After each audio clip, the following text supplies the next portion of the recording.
When we started thinking about how to explore John Rutter's Requiem alongside our Lenten journey this year, one of the movements particularly struck out to us. Psalm 130 is the basis for the second movement of the Requiem, Out of the Deep. Now, this second movement always sticks in my head and stands out to me for one reason at least, which is that it features the cello, which I love and play. But it wasn't just the cello that made this particular movement feel like it could help frame our entire Lenten season.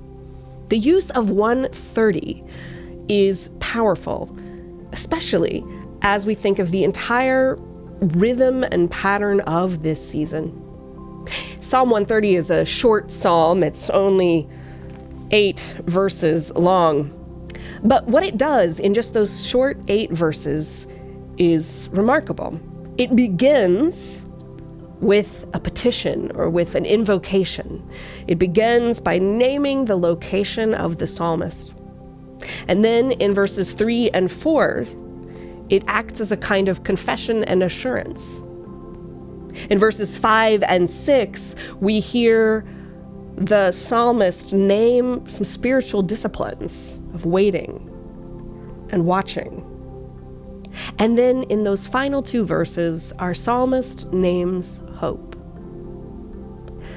As I think about just those 8 verses, I wonder what it would be like to have that pattern in our regular prayer life and through this season of Lent.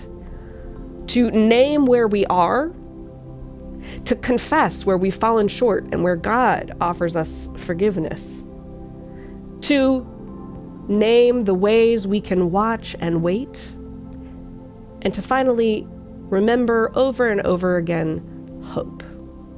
Let me read to you the way that it is translated in the Rutter Requiem. The first 2 verses, out of the deep have I called unto thee, O Lord. Lord, hear my voice. O let thine ears consider well the voice of my complaint. It begins by naming the depths, the challenges, but even out of that, even out of the difficult circumstances of life, here our psalmist asks that God hear and trusts that God will hear. Then, if thou, Lord, wilt be extreme to mark what is done amiss, O Lord, who may abide it? If God were to keep track of every wrongdoing, the count would be so high, who could live up to God's perfection?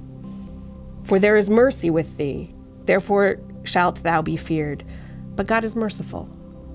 God sees everything about us. We are fully exposed, and yet we can trust that God's mercy is how we are judged. I look for the Lord, my soul doth wait for him, in his word is my trust. Here our psalmist is trusting in a way that allows the psalmist to look, to watch, and to trust. And then it says, my soul fleeth unto the Lord, before the morning watch I say, before the morning watch. Like somebody watching for dawn, our psalmist is always ready to see God's grace. O Israel, trust in the Lord, for with the Lord there is mercy, and with him is plenteous redemption, and he shall redeem Israel from all his sins.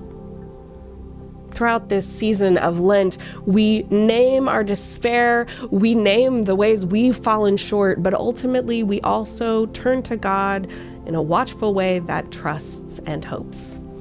I hope you'll consider taking that pattern into your day-to-day, into this week, and throughout this season as we make our way to Jerusalem with Jesus.